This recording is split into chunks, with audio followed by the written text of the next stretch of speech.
If you take something positive away from the settlement, take this. People largely think agents don't do anything. Right. And this is your chance to get really good at education and get really good at talking about the value you provide. The story, right? That's where people really connect. It's not in data, it's not in process. People really connect the dots in story. So if you don't have stories as a part of your presentation, you need to have stories as a part of your presentation. If somebody wants to see a house, awesome. But let's slow that down for a second. Let's find out if I can help you. Let's find out if you're looking for a professional realtor or if you're just looking to have somebody go open the door for you. You're in control of this. Well, guys, we are super excited to get into this today. And here's one of the first things that I want to just state as we're getting started. The sky is not falling. Everything is okay. We guess what? We all still have careers. We all still have jobs. And I think a lot of the fear and anxiety has started to subside. And so, and now we just have to kind of get about doing the work, right? Getting back to work. We can let all this stuff go and we can kind of move on. What we're finding, and Lacey, you feel free to jump in here. What we're finding is really 80%, probably 70, 80%, is just sort of working as normal. We're having to make an additional phone call to find out if the seller's offering buyer's agent commission. There's a couple of different philosophies that we're operating in. Some people, if you're in Texas or Oklahoma, you don't have a seller's concession field. In Tennessee, we do have a seller concession field, so we can state that we are offering seller concessions. But regardless, phone calls are being made. And typically what we're finding is people are offering buyer's agent commission. And so RL and I manage about 50, 60 agents, and, they're just telling us things are going under contract. We're not really hearing about, a decrease in commission. We're not hearing, a lot of negatives. We're just going to continue to move on. Lacey, has that been your experience as well?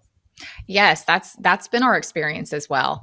I think that whether people are saying that they are offering buyer's agent commission up front or they're not saying up front, I think that most deals that are being done are still including some, if not all, of the buyer's agent commission. So I would agree. The sky is not falling. Yeah, exactly. And I've said this a couple of times, but really, I think the benefit of, really the market is, we're in a little bit of a downturn in the market. I think it's starting to pick back up again. I think we've got some things that we're, anticipating, like the September Fed meeting that's coming up next week. But yeah, generally speaking, we're moving along as normal. Moving along as normal. Okay, so Lacey, can we go over just what we've got for folks today as far as the download is concerned? What do we bring for them today? So we put together, I think it ended up being 10 pages. It might have honestly ended up being 11, but we put together a handbook, Commission Confidence, with exactly what to say to clearly communicate new expectations and buyer representation. And I mean, honestly, I'm so ready to put this issue to bed. I'm tired. I'm tired of talking about it. I'm tired of hearing about it. I'm tired of going to webinars about it. I want this to be like the last bit of energy that we as agents have to put into this and walk away from this experience, this last webinar with a guide that you can go back and look at. And so what it has is some philosophy, which we can go into about this new era. It's got some scripts, the exact words. And what's really cool is that just recently, my client, Rory Vaden, who is huge in the information marketing space, sat down with the author of the book, Exactly What to Say, and they created some talking points and some scripts. I mean, so two leading thought leaders in knowing how to communicate spoke specifically on this and what agents should be saying. So we took some of that, shared that with you, and then added our, I think we have between the two of us, but the three of us, almost 50 years combined of real estate experience. And we kind of layered that expertise from the field into that. And so we've got some great scripts. We've got some email templates. And then I think that what we need to be focusing on right now is putting together a bomb buyer presentation. Yes. I think that's Agreed. that's what my team is focusing on right now. And so also in this this download that we're offering to you guys today for being with us on this last webinar, buyer representation, we made an outline of, hey, these are the talking points that you need to fill in the blanks like Mad Libs with your own experience, your own unique value proposition, so that you can put together an incredible buyer presentation and really just set that professional standard right at the front end of your conversations with new clients. It's essential. Go ahead. What were you going to say? I was just going to say, I mean, if you take something positive away from the settlement, take this. People largely think agents don't do anything. Right. And this is your chance to get really good at education and get really good at talking about the value you provide. And Definitely. if you put those bomb buyer presentations together, people will treat you like the professionals that they pay on a regular basis, like their dentists, like their attorneys, like these other professional organizations that they feel fine, paying for service. Yeah. And so that's what we need to do. Exactly. And that's the expectation. And I think that's the mindset shift that needs to happen, not only in the public, but also within agents ourselves. Is we have to see ourselves on that same level as other high level service providers. Because when we embody that professionalism and we really see ourselves that way, then it's so much easier to stand up for our worth, communicate our value. And that's where I agree. I think that this is really good for the industry as a whole. I have always been willing to die on the hill of buyer representation. I mean, even before it was required, I've practiced it myself. My team has practiced it. And I just believe that it is in everyone's best interest to have set that expectation on the front end. And we agents don't need to be running around acting like we're a free service. Yeah. And so now that is now gone. And I think that's a great thing for our industry as a whole. I think it is a great thing as the industry, because I remember this, and I never would say this, but there were a lot of people that said, oh, if you use me as your realtor, it's free to use me as your realtor. Right. Which is not true. And the other thing that you have to think about, the problem, right? That was part of the problem. Yeah. The other part of the problem was that people were saying, well, the seller, part of the confusion or semantics or any of the nuances in this is that, and you alluded to this in our last podcast, which, by the way, guys, if you haven't seen the podcast, go to the Agent Bridge on YouTube and subscribe. Lacey did an amazing job of the podcast we released this past week. But we talked about who's actually bringing money to the table. There's only one person showing There's up. only one person showing up with money. That's right. And it's the buyer. So guess what? So yes, that money gets distributed, and it can get marked as, from seller concessions or seller proceeds or whatever you want to do. But you're right. There's only one person bringing money to the table. That's the buyer. It is not free for the buyer to have an agent. It never has been free. No. For the buyer to use an agent. It's just about where the money's distributed or how it's distributed. And it's just semantics. I mean, it's just been agents saying the wrong thing. Yes. Combined with the industry as a whole not communicating properly to the public about the value of realtors. But yeah, it's literally just the words that have been used caused confusion, and now we're unraveling that. Yeah. Yep. So let's dive into the philosophy just a little bit, Lacey. And so can you just go over just briefly what you're telling your buyers and also what you're telling your sellers in this transition? So I know you've had conversations and there's an ongoing conversation. A lot of this is as normal, but yeah, tell us what you're telling your folks. So I believe that we need to let our buyers know right up front that that essentially this is how we're being paid, and here are the ways, or here is what we charge, and here are the ways that it can be paid. And we can let them know that in some instances, the seller will be willing to pay that as a concession, as an incentive for us to bring an offer on the house. Sometimes it'll be part of it, maybe not all of it. And there may be some instances where we aren't able to negotiate it into the contract at all, in which case the buyer is going to be responsible for bringing it as cash on closing day. And I firmly believe that we need to be having that expectation with our clients, with our buyer clients from the very first conversation so that they're prepared for any of those scenarios. And my philosophy as an agent is I believe in commission integrity.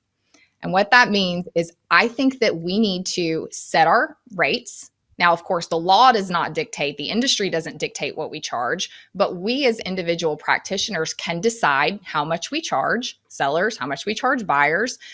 If we have a sliding scale or we have situations where we do change the commission structure for various reasons, those need to be spelled out. And then we need to charge everyone the same way because it's really not fair for me to get into a negotiation with one client and I'm only able to get 2% out of it. And so I'm like, okay, I'm just going to take 2%. And then I turn around and have my other client, I'm able to get 3% out of this one. So I'm going to charge these people 3%. That's not fair. We should decide what our rate is and we should stick to it and treat everybody fairly in the same way. Yeah, I agree. And one of the other things that, by the way, for you guys that are here, there is going to be, as a part of a download, we've given you 3 different scenarios, how a buyer's agent gets paid, and you can work these into your buyer's presentation. So make sure you get that download. RL worked that out with us. But it's really important to have a lender that you philosophically align with as we move forward here, because there are a lot of lenders who don't have an understanding of this or may have some disagreement with you. Because let's just say, because here's what everybody thinks. They're like, okay, well, let's just say the seller's offering 2% and my buyer's got to come up with that other 1%. Mm-hmm. And they're thinking, oh, well, my buyer's not going to be able to come up with that much cash. Well, guess what? It can get worked into the deal. Yeah, they don't have to. But a lot of people don't see that. And so it's important for you to have a lender that you align with philosophically so you can solve the problem together. You probably have something to say about that. Yeah, I mean, there's actually 4 ways, not 3, and 5 if you consider that you could join some of the ways to make up the. Yeah. So, I mean, you could just have it the traditional way, right? The seller pays your 3% and you guys move on. You could bring, the 3% in cash as a buyer. You could do that. Mm-hmm. You could reduce your down payment and increase your loan amount. If you're not already at the minimum LTV for the product that you're getting a loan for. That's an option. Or, you could offer over asking price and ask for the concession back. Now, that's up to you and your agent to decide if that's a good idea. It would still need to appraise for one. But, if you had to finance the commission and, if you're trying to keep commission integrity, then it may be important to you to do that. So there's a number of ways. You can use a combination of all of those ways to get paid. The important thing is, there are more than just a couple ways to get paid. You need to work with a good partner who can talk you through all of them, and the buyer needs to be educated about, what's possible.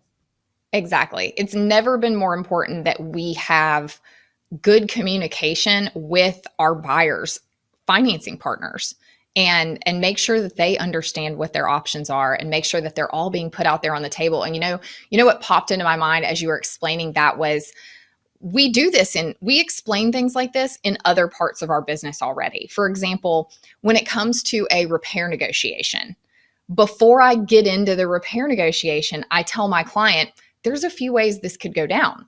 Mm-hmm. We could ask for everything to be repaired. Here's the pros and cons of that. The seller is going to do it as cheaply as possible. You probably want it to be done to your highest standards. Right. We could negotiate a number. Or it could be a combination of both. And just, again, it all just comes down to setting expectations. I didn't think about that until you just mentioned it, but that's exactly right. I didn't think about it until you just said that. but we do that. That's exactly what we do. We go, hey, look, here's the pros and cons of having them repair. Here's what it looks like if you were just to do a number, or it could be a mixture in between. If you need this to be working by the time, or if we need a new roof that can be fixed within 30 days after closing, all of those things and scenarios. You're right. We do that with repairs. Yeah. Same thing you can do with your commission. Yeah. The 3 most important things moving forward are, education, risk mitigation, and just being able to explain all these situations to your buyers so they understand what the options are. Before, you might have just opened a few doors, written a contract, moved on. But now it's going to be really important to dive into the details. Mm-hmm. And, you do that in the buyer presentation. You do that with the BOM buyer presentation, or you do that, along the way as these scenarios come up. But you have to get good at educating, negotiation, and risk mitigation. Yeah, for sure. Bottom line. And part of what's in this, part of what's in the download is Getting the buy-in, using the words to get the buy-in from your buyer in the first conversation that they're looking to hire a professional real estate advisor. Yes. Because, and you'll see this in one of the scripts is, you can say, hey, there's a couple different types of agents that people typically hire. Some people are looking for the cheapest option. All they really want is somebody to open the door, give them access to the house, and help them fill out some paperwork. Mm-hmm. Some people are looking for the most convenient option. They're just looking for somebody that they already know with a real estate license. But some people are looking for a professional agent that is going to be mitigating risk. That's their job, is to be thinking about all the things that you're not thinking about while you worry about all the things you're excited about your new house, the yard, the kitchen. Like, we're thinking about all those other unknowns, So which one of those agents are you looking for? Yeah. And then when they say, oh yeah, I'm looking for the professional agent, then that just tees up the rest of the conversation so perfectly. And I think it's good to jump in on the risk management side of things too, because I think people don't equate how much risk there is in a real estate transaction from a fiduciary point of view. It's like, look, we're talking about large amounts of money, down payments. We're talking about repair items. We're talking about closing costs. What's normal? I mean, there's a lot of risk in a real estate transaction, a lot of complication. And so it's like, what level of professionalism do you want here? Yeah, I mean, we were just working on a deal where somebody just decided they weren't going to show up to the closing table, the buyer. And then, Yes. think about that. I mean, you could get sued, and not just for, your earnest money. It could get a lot worse than that. Oh yeah, it definitely can. And so, like, risk mitigation is huge. Negotiation is huge. And if you were on one of our last, lives about the NAR settlement, we did put out a book list of what, kind of some books that we like on negotiation. We'll add that to the download if you guys want. But you need to start, building these skill sets because they're super important. No question about it. For sure. And, to the point of risk mitigation, the best way to get that point across is by telling real stories of things that you've experienced with your clients. And so I think this is a huge part of it is, how have you saved a deal at the last minute for a buyer? How have you saved them a ton of money? How have you, found them the off-market dream home that they never would have been able to find if they were just looking on Zillow? Really digging deep and going back through your past sales and thinking back to all the buyers that you've served and how did you actually serve them? And what value did you really bring to their life? And then capturing and documenting those stories and then using them as part of your buyer presentation so that they understand what they're really paying for. Well, I think that needs to be at the forefront of your presentation is story, right? That's where people really connect. It's not in data, it's not in process. People really connect the dots in story. So if you don't have stories as a part of your presentation, you need to have stories as a part of your presentation. That's what's going to set you apart. Yeah, it makes whatever you're trying to explain just that much more real. Yeah, absolutely. So, hey, we're about 18 minutes here, but I know we've got a lot of questions. So we've only got about 30 minutes. We wanted to keep this pretty tight here, and then we'll have the download available for you guys a little bit later today.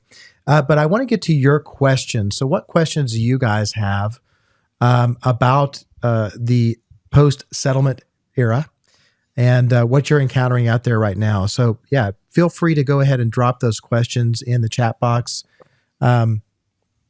And there's a little delay. So there's a little bit of a delay, so it's going to take just a minute here. So feel free to jump in with whatever questions you have.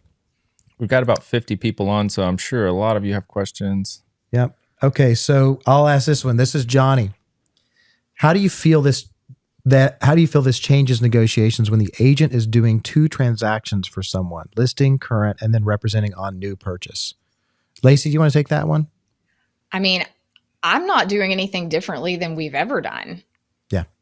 I don't think personally, and maybe I'm missing some context here. So please elaborate if there's something, but I mean, we're really not changing the way that we're doing things in terms of representing on both sides. And what I mean by not dual agency on one side, but if we're listing a home on one side and helping them buy a home on the other. Right. I don't see how this changes that. If you have a sliding scale, like some agents have a sliding scale and they give somebody, they say, okay, well, if I'm going to list your house at X%, then I'll do the buy side for Y%. I don't really see that whatever your personal structure is, I don't really see that this causes you to change it. Yeah, I agree. I think whatever it is, because you're right. There are some that have a sliding scale. That's fine. But I don't think that this requires any sort of change in that whatsoever. Jesse asks to comment on how much more important pushing for buyers representation meeting is, and some ways to communicate that. I think it's always been important. Yeah, it's always been important. But I think, people, a lot of times when somebody calls you and they want to see a house, right? You don't want to say, okay, great, let's have a meeting. But you have to, right? We need to have that meeting now. We should have had it before. But how do you communicate when somebody, because I'm sure, Lacey, this has happened to you where somebody calls and be like, hey, Lacey, this house came on the market. Can we go take a look at it? Tell me what that looks like for you. Yeah. So we don't pay for leads. So I will say that if you're a person who's getting leads off of Zillow or some other thing where you're literally getting the phone ringing and there's a person who wants to see a house right now, you're going to have to handle that in a completely different way. But when we have clients who either, call us because they saw our name on a sign or a referral or somebody in our sphere, we slow it down, right? Mm-hmm. Okay. Because we're not, what I like to say to my coaching students is, we're not Waffle House. We're not open 24/7 and we're not a short order cook. Okay. Mm-hmm. We are professional service. And so being a reactive realtor is one of the things that held me personally back in my career for so long before I actually got the level of success that I wanted. It was because I was living in reactive mode. And so if somebody wants to see a house, awesome. But let's slow that down for a second. Let's find out if I can help you. Let's find out if you're looking for a professional realtor or if you're just looking to have somebody go open the door for you. You're in control of this. And I don't think that the time lag, if they want to see a house, they want to go see it today.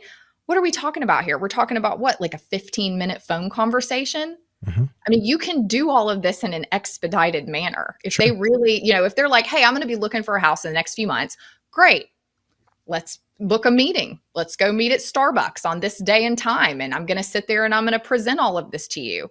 And we'll go through all the steps leading up to you actually being ready to go look at houses. But if somebody's ready to move today, this doesn't have to take long. No, it doesn't. Yeah, so speaking of meeting at Starbucks, Wendy had a question. So she's asking, how important is it to meet in a professional setting rather than a coffee shop moving forward? I'm assuming she means due to the fact that we're trying to increase our professionalism. And then she also said, I meet my current sellers at their home. What do you feel about that? So we always have a consultation over the phone before we even go into somebody's house. Okay. So back to the first part of the question about Starbucks versus a professional setting, I think it's whatever you want. I think you can have just as good a professional conversation at a Starbucks or wherever as you can in your office. Honestly, though, we do the majority of ours over Zoom. Mm-hmm. And I love the fact that we can get so much more work done if we're not physically meeting somewhere. Somebody's coming in town for the first time, definitely go meet them in person. But a lot of these consultations for either buyers or sellers, we do over Zoom first because we want to know if we can help the person before we go in their house. We want to set expectations of how we work and control the process. That's what it comes down to. Professionals control the process. Yeah, that's exactly right. And here's the, Bo alluded to this too. And she was talking about, people don't want to be harassed by paperwork. And really what I would say is shift from, like if somebody calls you, say, but I got to sign a piece of paper first because NAR now requires it. What you should do instead is start asking questions, right? Let's do some discovery. So when you're slowing it down, when Lacey's talking about slowing it down, all you need to do is be like, hey, that's fantastic. I'd love to show you that, guys. I kind of have a little questionnaire I want to work you guys through. Let's talk about this. And then at the end of it, the paperwork becomes real easy. Exactly. Right? Be like, yeah, great. Okay. Based on your situation, what I recommend is we just do a buyer representation agreement. That way I can be your agent, represent you fully, be a fiduciary to you, so on and so forth as you move forward in this process. Or if somebody's just from out of town and they just happen to be in Nashville for the weekend and they just want to go see a house, That's a different conversation, Well, right? But I'm just saying, like, do you even want to spend time on that? Well, right. You're auditioning each other. Right. And I think that when you come at it the way that you just described, where you're like, hey, that's awesome. I'm so glad you're in Nashville and you want to look at a house. Like, hey, before we book this appointment, I just want to make sure that I'm the right person to be helping you. So, I've got just a couple questions I need to ask you so that we'll both know whether or not we're a good fit for each other. What that is that's me sitting back. That's me being on my heels. That is not the agent with commission breath. That is somebody that's like in control of the situation and saying, hey, like, I want to make sure that I'm the right fit for you and you're the right fit for me before we go spend time together. Well, and that immediately takes people and they're like, oh my God, they're not trying to sell me something. Yeah. Also keep in mind that people feel inconvenienced for now, but I mean, if they're going to see houses in the future, this is a requirement moving forward. So they're going to realize at some point that, hey, if I want to see homes, I'm going to need to sit down with somebody and sign some sort of touring agreement or buyer representation agreement in the future. Yeah, that's exactly right. I mean, you don't call an attorney and they go, hey, I want to sue that person. He goes, okay, just tell me where I need to send the letter. Yeah, exactly. Right. Yeah. It's like, we got to go, okay, let me understand let me understand the situation here. Yeah. Right? What's the situation we're dealing with? How can I put you guys in the best position for success? But back to the consultations, I do on the lender side, I do all my initial consultations over Zoom.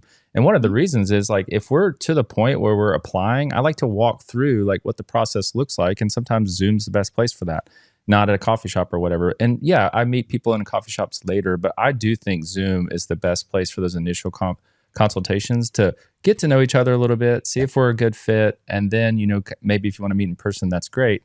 But it's super important to have that, where you can share screens, do this and do that, and make sure that they understand what the process is. And walk them through it. I completely agree.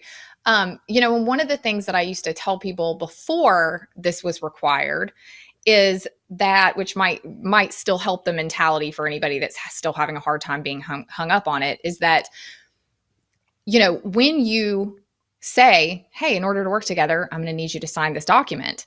What you're doing is you're vetting them. You're vetting their seriousness about it. You put that buyer representation agreement out there in the first conversation, and one of a couple things is going to happen. Either they're going to sign it, yay, or they're going to tell you why they don't want to sign it. And usually those reasons include, I'm actually not really ready to buy right now. I'm just in town for the weekend and saw this house and am curious about what it looks like, and it's in the middle of your kid's soccer game, or, hey, like, I really just wanted to go look at this one house, but my aunt's an agent. Like, if they say no, if you present the buyer representation agreement and they say no, they have to show you their cards. Yeah, that's right. Yep. Like, wouldn't you rather know that now? Let me tell you something. As someone who has wasted ridiculous amounts of time showing houses, right, as a young agent, trust me, for you guys, this is a good thing. I mean, I remember, I could tell you, I had some folks that they were like, okay, we want to buy a house, great. And so we just jumped in the car and we went every weekend for like 6 weeks and went to look at 4 or 5 houses. And then I just like go, nothing's happening.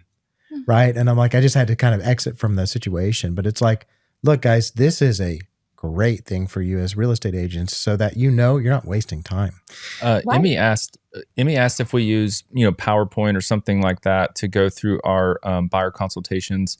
Brandon and I actually released, and I'm sure you guys have one as well that you use, your template, but we released a template actually as a download, a buyer consultation template. And I do think it's important to have something that they can reference later. So yes, I do think it's conversational. I do think you're not walking through it like a robot, but having something tangible that they can take away and reference along the way, I do think is important. Yes, I agree. So Wendy asks, what are some great questions you ask in your discovery calls? You want to take that one? Sure. So we actually have a whole questionnaire. Awesome. And I mean, it's got everything on there. I mean, it's got all the obvious things, right? But then it's got maybe some things that aren't quite so obvious, like, what are your deal breakers? Things like that. And so we've got this very long questionnaire of a whole bunch of things, but what we don't do is we don't send it to them to fill out. salespeople have a process, right? Yes. And so we don't want to give them more annoying paperwork, but we do want to know all the answers to these questions. And so we will be walking them through the questionnaire without them knowing we're walking them through the questionnaire. And so, it asks everything from, the obvious beds, baths, and stuff like that, but also like your timeline. It asks questions about, like, how do you live your life? Because those types of things are what helps you identify the type of lifestyle that they want to have. Are they super outdoorsy and they love riding bikes, and so they want to be near the Richland Creek Greenway? Or are they coming from California and they're used to a 2-hour commute, so a 45-minute commute isn't really that big of a deal for them? Sure. Just those types of things. And so it's really digging into like not only the specifics of the house that they want, but what's the lifestyle that they're really going after. Right. How do they want to feel? Like what is it? What's the feeling that they're going after? Because all of these, any purchase, right, is tied to an emotion. Yeah. And so figuring out for them, like, what really is their why, what's their motivating factor for moving, really empowers you to get a lot closer to that perfect house a lot more quickly. Yeah, Wendy, and I would just say, it's like, hey, what's got you guys interested in the area? Okay. And the other thing is, like, you also want to cover in this is, and this is the sort of magic question, because I never ask, do you have a pre-approval? Because that's like asking, do you have money? I always ask, are you guys happy with the lender you're using?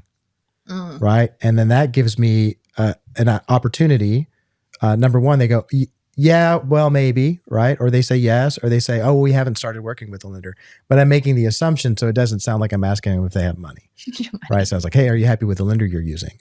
And those questions, but I would develop, Wendy, I would develop a questionnaire where you can walk through these things and really get into somebody's head and motivation and emotion about why they're moving, for sure. And the answers to those questions tell you how to follow up with them. If they say that our timeline is not for 12 to 18 months because that's when our kids leave the nest, then showing houses right now is not important. Like, we need to be just having discussions until we get closer, and then we're going to be running around town showing houses. But that's a great way to just figure out where they are and what you need to do to get them to point B.